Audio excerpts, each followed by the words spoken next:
My dad collapsed and was rushed to the hospital. I need to be with him, so I can't go on our honeymoon. You'll have to go alone. Suddenly, my eagerly anticipated honeymoon was canceled. My husband insists I should go alone, but who on earth goes on a honeymoon alone? When someone appeared in front of me the next moment, I felt my legs go weak. There stood my father-in-law, who was supposed to have been taken to the hospital. Father-in-law, why are you here? My name is Sarah. I've been living with Mark for 5 years, and he finally proposed just this summer. Reflecting back, these 5 years felt long. After dating for about a year, we started visiting Mark's parents' home, and he also had the opportunity to meet my out-of-town parents. Yet he kept saying, "We'll get married once work stabilizes," without making a firm commitment. Eventually, he began jokingly suggesting, "Why don't we just stay like this?" This started to concern me. "Mark, I'm approaching 30. If you're not going to be upfront with me, we should break up." After saying all that, Mark finally proposed to me. We were already close with each other's parents and had discussed everything from what we wanted at the wedding to where we wanted to go on our honeymoon. All that was left was to execute those plans. We'd hold a small ceremony with only our closest friends and family. The only event left was our honeymoon. Mark was going to spend the day at his parents' home to spend some time with them. I had dinner with my parents, who had come from out of town and later returned home alone. I checked the luggage for the honeymoon and sent a message to Mark's phone before I went to bed. "Mark, you've done great today. I'm all set for our honeymoon tomorrow. I'm really excited about our trip to Italy." However, I didn't hear back from Mark. I thought to myself, he must have fallen asleep from exhaustion from the ceremony. I hope he doesn't oversleep for our flight tomorrow. Feeling a little nervous, I eventually fell asleep. The next morning, I was awakened by a call from Mark. "Sarah, something terrible has happened." He started speaking rapidly the moment I picked up. "My dad collapsed and he's been rushed to the hospital. You'll have to go on our honeymoon alone today." "What? What do you mean?" I couldn't help but let out a bewildered exclamation. "But your father was so full of life at our wedding yesterday, wasn't he?" "I'm as shocked as you are, Sarah. I'm going to stay by his side, but you go ahead without me." "Don't be ridiculous. If your father's ill, there's no way I can leave for our honeymoon. Who on earth goes on a honeymoon alone?" I asked for the hospital his father was taken to, but Mark stubbornly refuses to tell me. "If I told you, you'd come to visit, wouldn't you?" "Of course I would." "Dad knows how much you've been looking forward to going to Italy. He insisted that I should still let you go. Please respect his wishes. There's no way I can enjoy myself with everything that's going on. Are you planning to come join me once he's feeling better?" "Of course. I'll come as soon as things are settled here." "Settled? Don't jinx it by saying as soon as things are settled. Please, let me handle things here and proceed to Italy as planned. I'm about to arrive at the hospital, so I won't be able to pick up your calls. Talk to you later." Wait, Mark." Without listening to my attempts to communicate, he abruptly hung up the phone. I tried to call back immediately, but it seemed like he had turned off his phone. With no way to reach him and not knowing the name of the hospital, I couldn't rush to my father-in-law's side. As I stood there, feeling helpless, suddenly the doorbell rang. The moment I opened the door, I felt my legs go weak. Father-in-law? Standing at the door was my father-in-law, who was supposed to be in the hospital after an emergency transport. "Your legs, they're okay. I'm glad." What are you talking about?" My father-in-law looked clueless as I made sure I was not seeing a ghost. "Are you feeling all right?" Oh, I drank a bit too much at the wedding yesterday, but I felt great by the time I got up this morning. I'm definitely sober by now, and I was able to drive fine, so I came to pick you up after dropping Mark off." "After dropping Mark off?" "Yeah, you're going on your honeymoon, right? I dropped him off at the station, but then I realized I should have come to pick up you too. Let me take you to LaGuardia." I was quite confused. My father-in-law, who was supposed to be in the hospital, and Mark, who was supposed to be accompanying him there. And Drop my son off at the station? Nothing made sense. That's when I realized something. My father-in-law mentioned LaGuardia. If we're going to Italy, we should be going to JFK, not LaGuardia Airport. You just said you'd take me to LaGuardia, but our honeymoon is in Italy. Oh yes, that's what I thought too. I was surprised when Mark told me this morning. We've changed at the last minute and decided to go to Alaska instead. Alaska? The more I heard, the more my mind was filled with question marks. Mark said, "We're going to Alaska." Yeah, he did. He left a note in the car. My father-in-law showed me a post-it that Mark had dropped off in the back seat. It had the name of an inn in Alaska and a flight from LaGuardia to Ted Stevens Anchorage International Airport written on it. The moment I saw it, the puzzle pieces began to click into place. Could you please take me to LaGuardia after all? Of course. There shouldn't be too much traffic. We'll probably arrive around the same time as Mark's train. Thank you so much. Throughout the journey, I couldn't help but reflect on Mark's actions up to now. Whether my hypothesis is correct or not will be confirmed the moment I find Mark at the airport. I thanked my father-in-law and headed into the airport. Near the check-in counter for the flight written on the post-it, I spotted Mark right away. He was arm in arm with a young woman, effortlessly selecting drinks together. I knew it. He had been cheating on me all along. The affair probably started while we were living together. His hesitation to get married was probably due to her. And not just having an affair, but going on a trip with his mistress on the day of our honeymoon. I stood defiantly in front of them. Mark, about to exit the store after buying drinks, saw me, and his mouth fell open. Sarah? What are you doing here? Right back at you. Why are you, who should have been at the hospital taking care of your father, at a place like this? I just came to do some shopping. Shopping? You came all the way to LaGuardia just to buy a bottle of water? Yeah, Dad was begging for some airport water. That's funny you say that because I was just with your father. Eh? Your father came to pick me up in his car. He seemed to be doing great, which was a big surprise. Oh, that's right. After our call, he suddenly bounced back. His vitality always amazes me. Mark seemed determined to stick to his lie. Amidst my astonishment, a thought crossed my mind.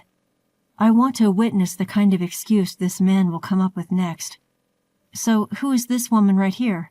Where were you two planning on going? Well, she's the nurse who was in charge of Dad. We're on our way to check out a rehabilitation facility for him in Alaska. This excuse is just too painful to hear. I was dumbfounded and I couldn't help but let out a sigh. Enough. Your foolish lies are giving me a headache. It's not a lie. She's really my dad's... Mark's words were cut short by a voice from behind. My what?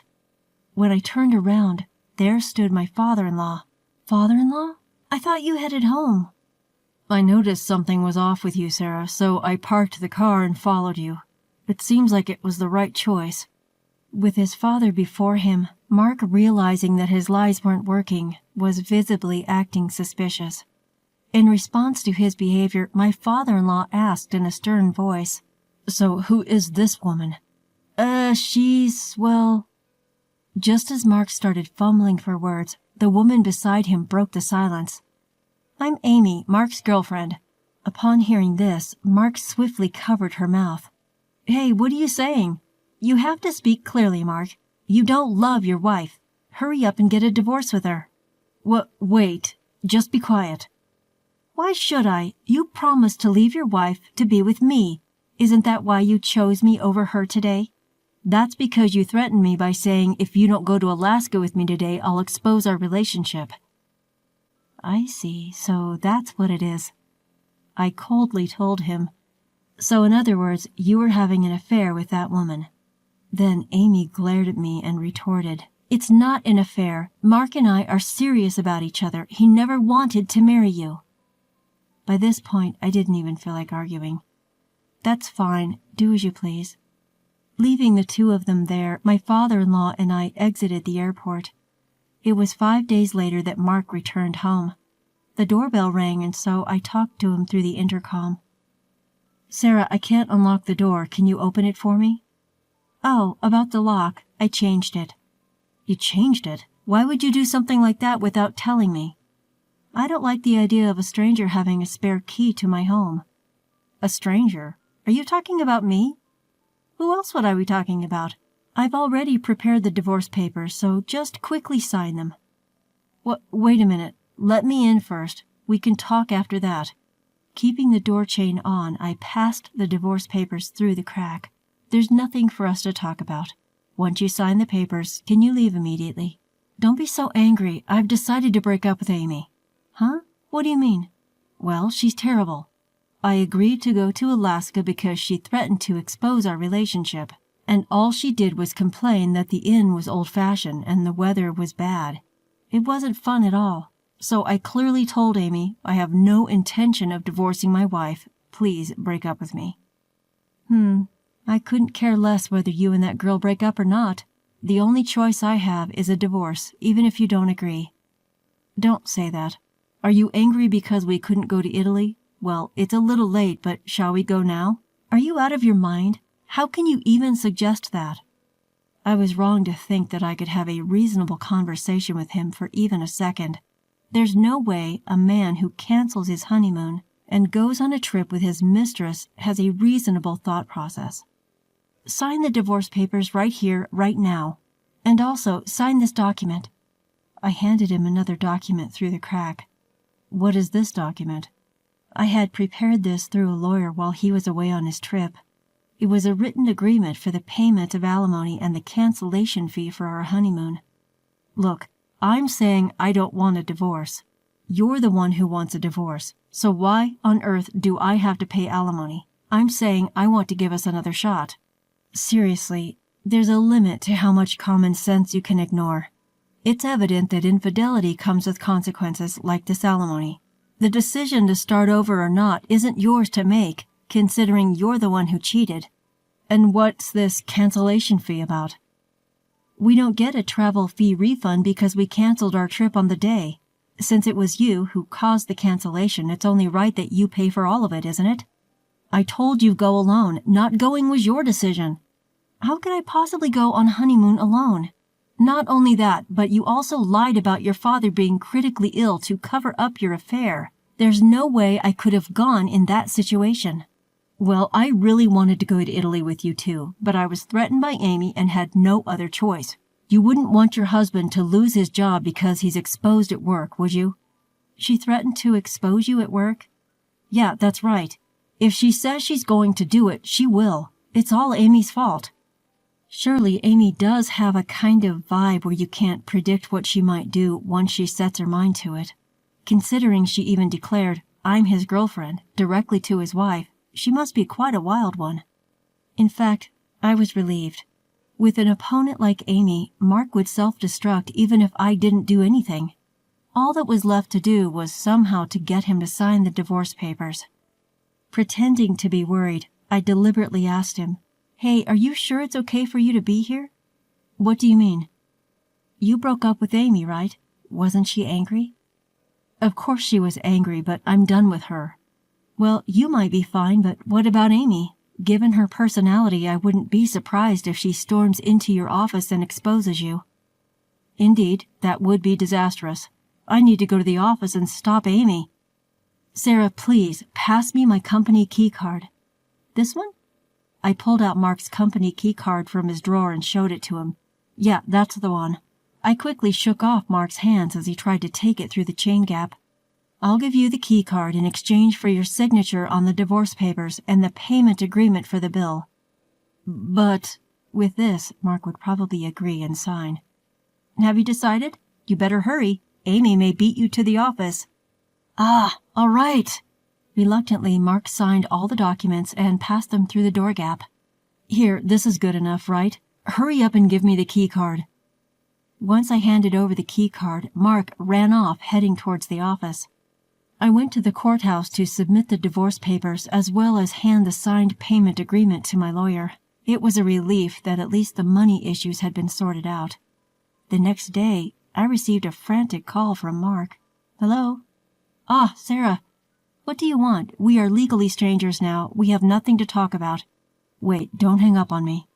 Mark pleaded desperately. Feeling a little curious about what happened, I decided to listen to his story. So, what do you want? I was called by the board when I got to the office today. Everyone knows I had an affair, even though I got ahead of Amy. Isn't that weird? Oh, that's because I told them. What? You told the board? Well, I felt sorry for them because they came to our wedding, but we got divorced so soon. You seemed busy with Amy, so I decided to explain the reason for our divorce to our guests. Guests? You mean not just the board? You told everyone at my office? Yes, when I told them my husband preferred a cheatcation over our honeymoon, everyone was appalled. But how am I supposed to face everyone at work going forward? You don't have to hide your true self anymore. Isn't that a good thing? Huh. Don't mess with me. You ruined my life. I should be saying that to you. I wish I could reclaim the 5 years I wasted on someone like you. When I raised my voice, he had nothing more to say. Why don't you just be with Amy? If her feelings for you are so strong, wouldn't she support you even if you quit your job? No way. Nothing good happens when I'm with that woman. The only one who can support me is you, Sarah. Well, nothing good happens when I'm with you. If you want support, you should think about other people's feelings a bit more before you act. Yeah, I truly regret it. So let's try again. No chance. How about reflecting, turning over a new leaf, and getting back into the dating scene? Oh, and maybe find a job first. Sarah, don't abandon me. You're the one who betrayed me first. You'll just have to live with your regret. I ended the call abruptly. After that, it seems Mark returned to his parents' house to borrow some money a few times. But my father-in-law, who had been made out to be gravely ill without him knowing and moreover was used as an excuse for Mark's infidelity, was furious. Eventually, he cut ties with Mark. Mark found it increasingly uncomfortable to be at his company and ended up quitting. His job hunting didn't go well, and it seems he's barely making a living by working part-time at a convenience store. On the other hand, I moved into a new home with the alimony from Mark. Even though I changed the door locks, it felt uncomfortable living in a place my ex-husband knew about. Mark's parents helped me move. They probably saw it as a way to atone for their son's misdeeds. I still occasionally chat as well as have meals with them. I won't get back the 5 years I spent with Mark, but I'm going to find a better man next time.